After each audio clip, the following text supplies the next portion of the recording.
Ahí estoy. ¿Cómo estás, Elena? Pues muy bien, aquí esperándoos. Perdón esta demora, pero bueno, ya sabes, Nada. nos vamos entusiasmando. Al principio estamos todos tímidos y después vamos haciendo las preguntas. Yo creo que Elena es otro de esos personajes ideales para poder consultar todo lo que quieran. Es una persona súper abierta y comparte muchísimo todo lo que están haciendo y bueno, ella está en una de las empresas más importantes en el rubro asegurador en España y en América Latina, como es Mafre. Elena Madrid Soto es directora de inteligencia operativa en el área de transformación estratégica. Un poco de esto vamos a hablar, cómo es la eficiencia operativa, la mejora continua y cómo estas son claves, palancas claves para la transformación. Elena es ingeniero superior con 19 años de experiencia en áreas de negocios dentro de diferentes sectores, especialmente banca y seguros. Como les digo, actualmente lidera un área transversal de transformación estratégica con ámbito en todas las unidades organizativas de la compañía, desde la red, lo comercial, suscripción, operaciones, clientes, tanto en ramo vida como no vida. Está enfocada a la estrategia, a la gestión de equipos multidisciplinares, a proyectos transversales de mejora, eficiencia operativa y de canales como contact center, oficinas, internet y las apps. Desarrolló su carrera profesional en consultoras Big Four como Arthur Andersen y Deloitte y en empresas como cliente final como Banco Santander y ahora Mafre. Y a pesar de ser jovencísima, tiene muchísimos años de experiencia y muchas ganas de cambiar las cosas. Y entonces siempre estamos hablando de esto, de la transformación y además también de la transformación con visión de mujer, que lo hablaremos en otra sesión posterior con otra colega tuya. Pero para ir al grano rápido y que la gente pueda hacer sus preguntas, ¿qué papel juega la transformación operativa en las empresas actualmente? ¿Cómo lo ves? Bueno, lo primero, dar simplemente las gracias por estar ahí conectado, que no sé qué hora será por allí, pero bueno, aquí es mediodía, así que muchas gracias solamente, rápidamente. Y oye, pues entramos en el lío, ¿verdad? Bueno, la transformación operativa, eficiencia operativa, ya sabéis que es una de estas unidades y conceptos de las empresas que muchas veces van por rachas, ¿vale? Va por moda. Y ahora mismo estamos en un momento moda, es decir, en la que incluso podría decir que es uno de los pilotajes o debería de ser un pilar fundamental sobre la que estructurar o sobre la que deberían de pivotar cualquier otro cambio o cualquier otra transformación que pudiera, bueno, pues vislumbrar las empresas, ¿no? Se acaba yo de un informe publicado en Internet sobre el informe del CEO, creo que se llama, que aquí en España el 74% de las empresas que habían encuestado a esta gente prevé que va a haber una disminución, prevé y sabe y ha padecido una disminución de sus ingresos, con lo cual imaginaros si la transformación operativa es clave en estos momentos de crisis económica que hemos pasado, tanto como para recuperar ingresos como para reducir costes, pues vuelve otra vez de nuevo a colocarse como piedra angular en estos momentos tan críticos. Uh-huh.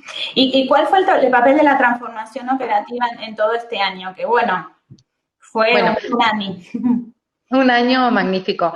Bueno, pues hace un par de días o así, discutiendo con otros colegas que un poco pues se dedican a esta parte de eficiencia operativa, pues bueno, yo lanzaba allí mi visión personal, que quizá es un poco disruptiva o no, pero si pensamos fríamente en lo que hemos pasado en esta pandemia, en este COVID, en realidad no se le ha puesto nombre porque esto de la eficiencia operativa, la transformación operativa a veces son como conceptos muy etéreos, pero en Uh-huh. realidad esta pandemia lo que ha supuesto ha sido una adaptación operativa, una transformación operativa del ser humano, es decir, hemos adaptado sin modificación prácticamente los procesos para poderlos distribuir, para poderlos ejecutar de un canal o de canales más presenciales hacia canales más de autoservicio, más entornos virtuales y más entornos de autoconsumo, ¿no? Porque en Uh-huh. realidad yo le preguntaba a estos colegas, bueno, decidme si, porque no estaba muy de acuerdo, ¿no? Pero decía, oye, decidme 4 ejemplos disruptivos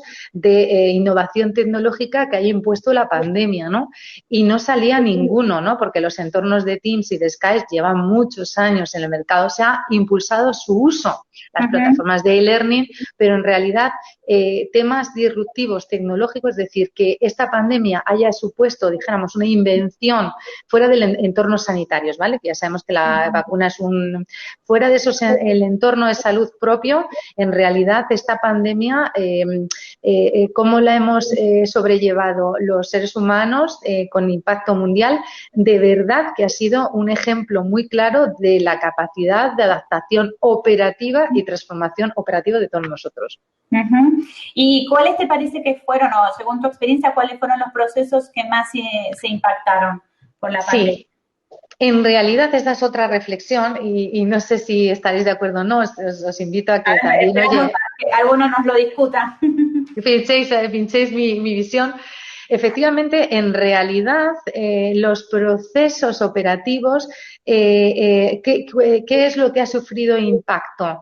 El impacto se ha sufrido en aquellos procesos en los que tradicionalmente no hemos dejado paso, pues no lo sé, porque pues culturalmente, tradicionalmente, estaban anclados en el pasado y estaban abocados al one-to-one, al tema del presencialismo, ¿no?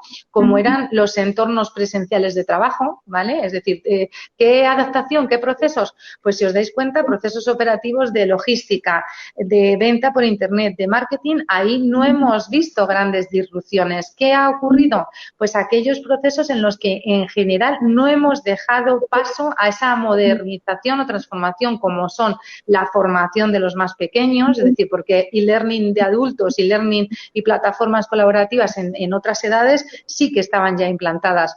Hemos tenido cambios importantes en todo lo que son la gestión de equipo, la toma de decisiones, pero todo muy vinculado a procesos más bien, ya te digo, que teníamos arraigado y que no habíamos dejado que se airearan con las nuevas tecnologías.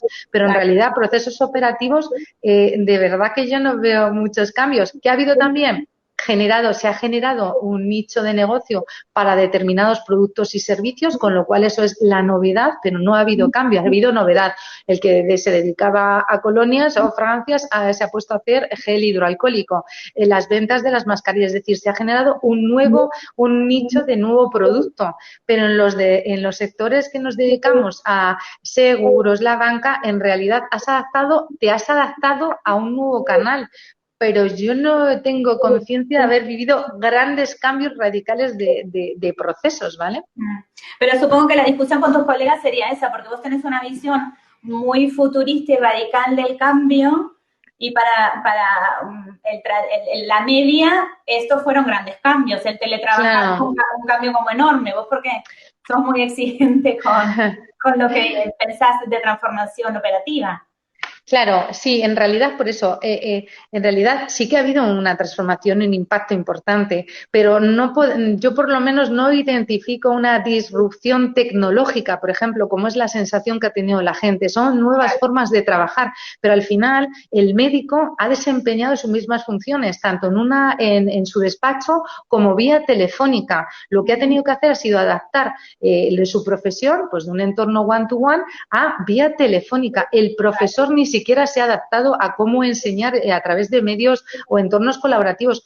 A lo mejor han recibido un curso, pero que no ha habido una supervisión, ni una adaptación, ni un máster, ni un nada. Y el mismo profesor que estaba sentado en el despacho se ha puesto a explicarlo por un entorno colaborativo. Y así pudiéramos seguir hablando de 40.000 casos. En mi barrio, las empresas chiquititas adaptaron su venta, las que no tienen tienda online, que son más tiendas de barrio y tal. Y entonces en Madrid, aquí, pues lo que se hizo es que se corrió la voz y lo que había eran grupos de difusión de WhatsApp, es decir, una tecnología ya existente, y lo que compartían eran en PDF, es decir, en un Word en PDF, cuáles eran los productos que ellos podían acercarte a casa y con qué precio, ¿vale? Ya estaban vendiendo. Es decir, ahí ni siquiera hicieron una tienda online, es decir, se pusieron a vender pues de la manera más tradicional que existe, ¿no? Un PDF con la lista de las cosas que vendes y a vender vía telemática. Claro, pero que no significaba un cambio. ¿Qué aspectos pensás que deben plantearse esas empresas que todavía no incorporaron la transformación operativa en la cultura? ¿Y Sí, cómo tienen que medir esa necesidad de hacerlo? sí, tomada esa conciencia, ¿vale? Porque hay muchas empresas que todavía tienen muchísima inmadurez, dijéramos, en reconocer y conocer el papel que juega esa palanca imprescindible que son adaptar, revisar y mejorar tus procesos, ¿vale? Entonces, algunas preguntas que uno se debe, yo entiendo y quiero y creo que toda esta pandemia, y si estáis de acuerdo conmigo, que no ha sido un tema de una disrupción de innovación tecnológica, sino un tema de adaptación operativa a otros canales y que, por tanto, haya habido una palanca de transformación operativa, haya sido de manera espontánea o haya sido estudiada y mejorada, el incorporar esta en sus empresas, hay varias preguntas o varios tips que nos pueden ayudar para saber cuán de lejos estamos en tener esa necesidad en nuestras empresas, ¿no? Entonces, hay cosas que os pueden dar pistas como, por ejemplo, oye, ¿se habla de eficiencia operativa en alguno de los comités, en alguno de los foros? ¿Tiene la gente presente este concepto de eficiencia operativa? ¿Lo tenemos en algún sitio? ¿Alguien lo está siguiendo? ¿Alguien está preocupado por ello? ¿Tenemos algún área especializada en echar pues una mano, en revisar un diagnóstico, en revisar algún proceso, en adaptarlo a una necesidad, o bien por ahorro de coste, o bien por autoservicio, o bien a un canal? Luego, otra preguntilla, por ejemplo, que nos pudiéramos ver o que tuviéramos que reflexionar es, oye, hay muchas quejas de los clientes en cuanto a somos lentos, mucha burocracia, hay mucho reproceso, es decir, a veces uno no tiene ni idea o no tiene conciencia de incorporar esta palanca en su empresa, pero sí ve el efecto, que es el eco de esos mediadores, de esos clientes, incluso empleados internos. Fijaros que el empleado interno también empieza a quejarse de la burocracia interna de nuestras propias empresas. Entonces, puede ser que tú no pongas foco, pero sí escuches el eco resultado de no mejorar y revisar tus procesos, ¿vale? Otra preguntilla que nos pudiéramos hacer también es, oye, ¿alguien sabe lo que cuestan nuestros procesos, nuestras operaciones? ¿Cuánto nos gastamos en cada trocito de ese proceso, de esa operativa que ejecutamos para prestar el servicio que sea? ¿Vale? No tiene que ser el sector asegurador, hablo en general, ¿no? Sí. ¿Conocemos esos costes? ¿Alguien los está mirando? Y en última instancia también yo me autopreguntaría, oye, ¿tengo escrito en algún sitio mis operativas y de qué año la tengo escrita? ¿Las tengo escritas? ¿Alguien es el garante de todo eso? ¿Y de qué año data la última actualización? ¿Vale? Entonces es como un diagnóstico rápido de esos 4 o 5 tips para saber cuán de urgente hay que poner foco en esta palanca. Oye, pues estoy bien, más o menos sé lo que cuestan, tengo unos tipos que andan por ahí actualizando, los procesos más o menos se actualizan cada 3 o 4 años. Es decir, todo este tipo de preguntillas así a la rápida creo que te pueden dar un diagnóstico rápido de dónde estás, ¿no? Yo le invito a la gente que vaya haciendo preguntas, yo tengo miles. La siguiente es, ¿cuáles serían los KPI sobre los que se debería medir la transformación operativa? Vale, pues KPIs ya sabéis que hay 150.000. Yo hablaría casi mejor de un barómetro, ¿vale? De un barómetro. Uno de los barómetros son los ahorros de coste, ¿no? El ahorro de coste, la eficiencia operativa. Perdona, que es que estoy constipada. Disculpadme. No me extraña. Es constipado. Entonces, KPIs, lo que decíamos. Bueno, es decir, el hecho de tener actualizados tus recursos, o sea, tus procesos, y que el proceso se alimente y que coja el beneficio de todas las innovaciones que hay en el mercado, es decir, que tú puedas en tus procesos incorporar los beneficios que te da pues, la digitalización del papel, por ejemplo, o soluciones tecnológicamente muy innovadoras, eso realmente tiene que tener un impacto económico de algún estilo, ¿vale? Es decir, el hecho de estar renovando, en algún momento vas quitando costes, los vas aligerando en alguna manera, ¿vale? Es decir, ahí tiene que haber un impacto en costes. Más KPIs, satisfacción de 2 entornos. Y es importante esto, la satisfacción del cliente, es decir, a quien tú te debes, es decir, si tú tienes tus procesos saneados, ágiles, contestamos rápido, la gente lo entiende, tiene una buena user experience, todos los procesos van rodados, hay procesos consumibles y no consumibles, los tienes disponibilizados en un montón de canales y funcionan bien, eso va a tener una repercusión directa sobre tus asegurados, no solo en el engagement, es decir, yo me quedo con mi proveedor porque, oye, va rápido, va seguro, me contestan bien, es fácil hablar con ellos. Luego, entonces, tendrás una satisfacción, un parámetro cualquiera como lo mida. Por ejemplo, aquí nosotros tenemos pues encuestas hacia nuestros clientes, el NPS, el famoso indicador NPS, pero lo puedes montar como quieras. Es decir, el índice de satisfacción de nuestros asegurados y el grado de engagement, ¿vale? Hay otras cosas, producto, precio, pero los procesos y cómo operativamente se sienta de satisfecho con nuestra interrelación también te va a dar otro parámetro.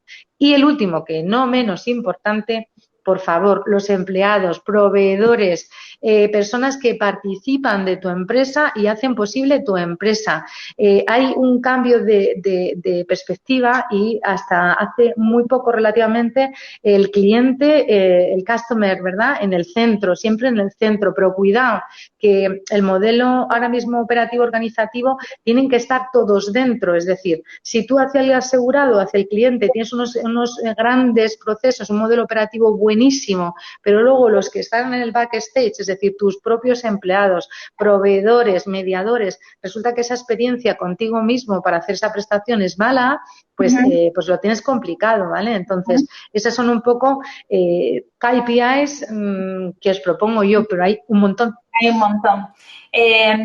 Yo tengo una pregunta más, si no hay otra pregunta de la audiencia, y es, claro, yo estoy hablando con vos, que son Mapfre, y hay mucha gente también que tiene ahí una corredora pequeñita dentro de los asistentes que están con nosotros.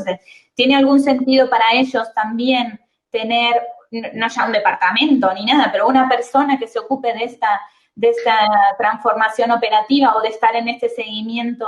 Porque Sí. si no suena como, claro, a ver, son más, evidentemente. Pero Fijaros, ¿cómo se en el pequeño? Y que fijaros, ¿no? Fijaros que esto es una cuestión de supervivencia, es decir, cuanto menos adaptado operativamente y menos agilidad tengas para adaptarte operativamente a los nuevos cambios, que hoy es, fijaros el año pasado, por lo menos aquí en España, la que hemos pasado en Madrid, es decir, vino el COVID, pero cuando ya nos estábamos medio saliendo un poco en enero, nos vino la Filomena, toda la nieve que paralizó todo Madrid, es decir, ahí sobrevive, seas pequeño o seas grande, la capacidad que tú tengas de adaptarnos operativamente. Recordad esto de la pandemia, es decir, se pusieron a vender con un PDF, es decir, no hacen falta grandes inversiones tecnológicas. Entonces, yo creo que esto, en vez de customer centric, ¿verdad?, hay que meter el process en el centro, ¿vale? Porque yo creo que va a ser la diferencia a la hora de sobrevivir. Entonces, a ese pequeñito que tiene la correduría, por supuesto. Es decir, hay que incorporar una persona con ese ámbito, un área, un algo, dependiendo de las capacidades, que esté constantemente vigilando, adaptando, proponiendo, resolviendo, porque si no, pues probablemente, efectivamente, el contexto los va a engullir, porque al final es que los procesos entre el mediador, la aseguradora y el cliente, es decir, si uno lo está modificando, es que necesariamente el resto también tiene que ir al ritmo, porque si no, es imposible.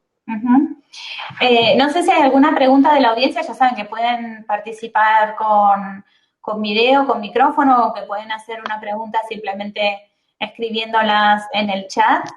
El trabajo que está haciendo Elena, ya son varios años que estás en esta transformación, y además no es una transformación vertical, sino que a mí lo que me interesa mucho es que es una transformación transversal, es una palabra que vos marcas mucho. Claro, es importante. Bueno, yo llevo 20 años dedicada a esto, ¿vale? En diferentes empresas, bien con ámbito consultor, luego desde empresas cliente, como tú has dicho. Es decir, yo en esta labor y este trabajo llevo 20 años dedicándome a eso. Efectivamente, es que la transformación estanca, dijéramos, aquella que se dedica exclusivamente a transformar una unidad organizativa, pues está muy bien, pero siempre va a tener en el ambiente en el que nos estamos moviendo, el contexto mundial que tenemos, pues va a tener siempre un impacto táctico, es decir, que yo sea el mejor departamento haciendo la suscripción, pues muy bien, pero es que resulta que el trabajo hoy en día es todo transversal, es decir, tú tienes que hacer bien tu trabajo, pero el siguiente en la cadena del proceso que recoja tu fruto tiene que ser igualmente bueno, porque si no, el consumible que le estamos dando al asegurado, él no va a tener la percepción de una mejora puntual en una unidad, sino del proceso completo. Entonces, no existen en realidad estos procesos tan verticalizados. Hay muy pocas compañías que sean pura el proceso end-to-end de manera vertical. Entonces, todas las organizaciones tienen esa estructura de procesos, aunque sean chiquititas, horizontal, ¿no? Al final intervienen varias personas. Entonces, es que esta transformación operativa va de transversalidad y va de múltiples personas. Y además empieza a ser no, ya desde hace unos años, es cada vez más clave y central del negocio. De la misma manera que tecnología hace unos años era como algo secundario y era un soporte y era el que nos brindaba el software, cada vez está más metido en el corazón de la empresa.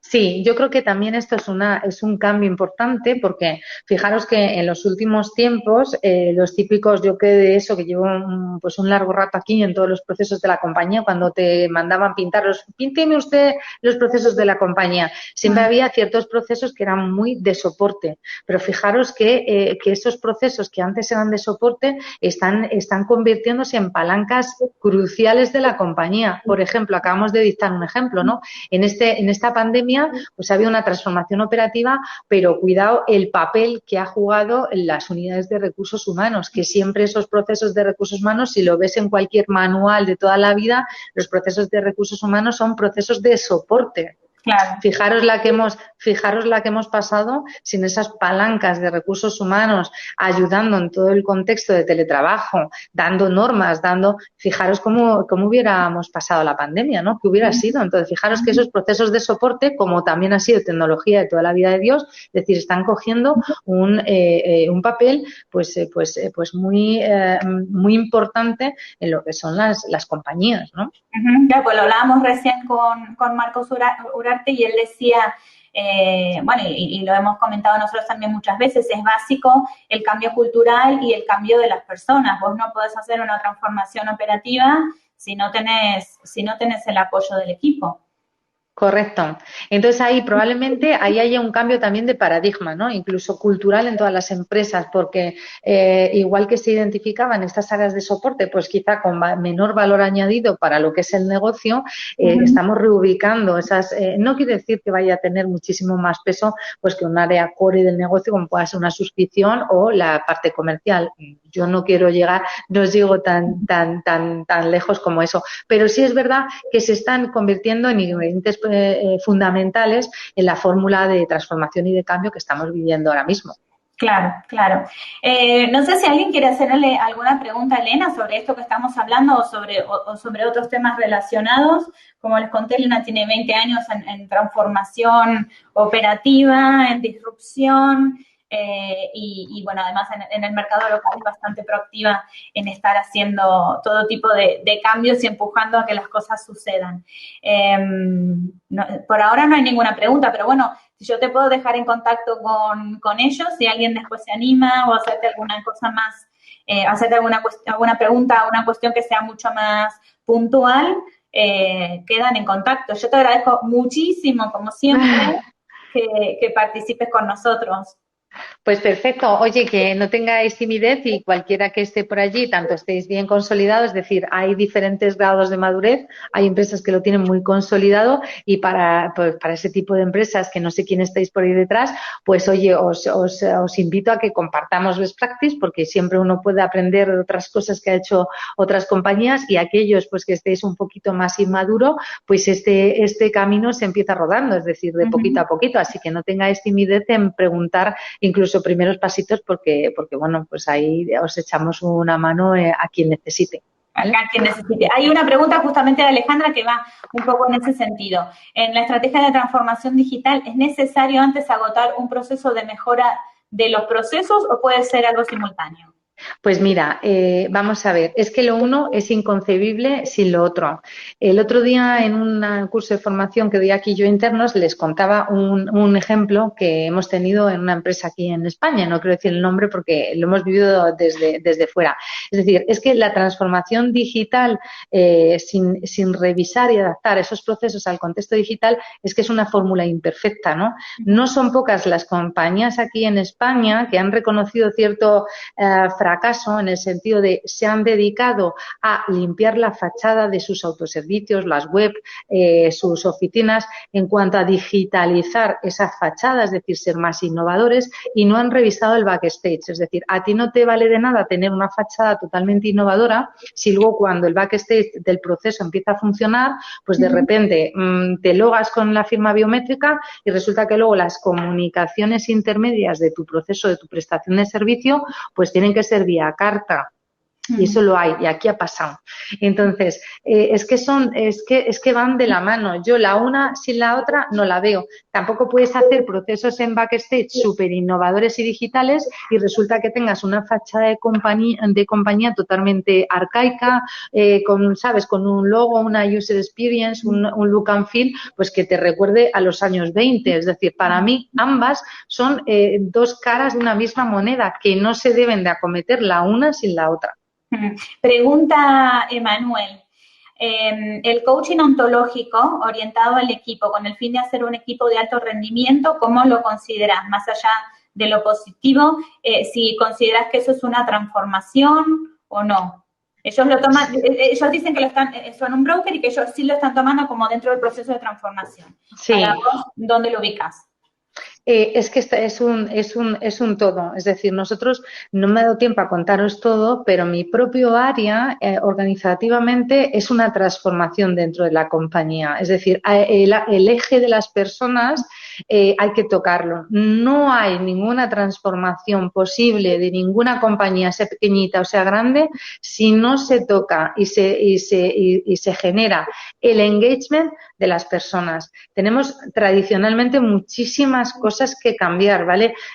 Abrir la mente, entornos colaborativos. Se habla mucho de los entornos colaborativos, pero a la hora de hacer la transformación, tú pones a dos áreas a trabajar juntas y a opinar la una de la otra de cómo está su parte. Verás lo que son los trabajos en los entornos colaborativos. Verás que aunque llevamos 20 años en el mundo hablando de los entornos colaborativos, no tenemos la tradición ni la costumbre de los entornos colaborativos. El feedback y el retrofeedback siguen siendo cosas que cuando nos la dan o la damos, seguimos, no aquí, digo en general, sigue quedándose la gente como, entonces, ¿cómo vas a mejorar? Entonces, por supuesto, el coaching, la transformación, que tu propio equipo que se dedica a la transformación esté todo el rato haciendo una prospección interna de qué podemos mejorar, qué cosas hay en el mercado, por qué ahora no hacemos tal. Es decir, no puedes vender lo que luego, por ejemplo, yo en nuestra área, la unidad organizativa, la estructura, todo es novedoso frente a otras áreas, porque yo no puedo ir vendiendo transformación y luego establecernos en una estructura jerárquica, inflexible, de toda la vida. Es decir, aquí mismo, nosotros mismos, comunidad organizativa, se necesita. Si no, ¿cómo va a ser? Consejos vendo que para mí no tengo. Entonces, sí, bueno, pues, muchísimas gracias, Elena. Seguimos en contacto, que te mejores de la alergia, pero estamos todos así fatal, así que... Muy bien. Oye, pues muchísimas gracias a todos y lo dicho, cualquier cosa, pues podéis contar conmigo. Vale, gracias. Venga, Nos pasamos a la siguiente sesión. No te salgas. chao, chao, adiós. Hasta luego.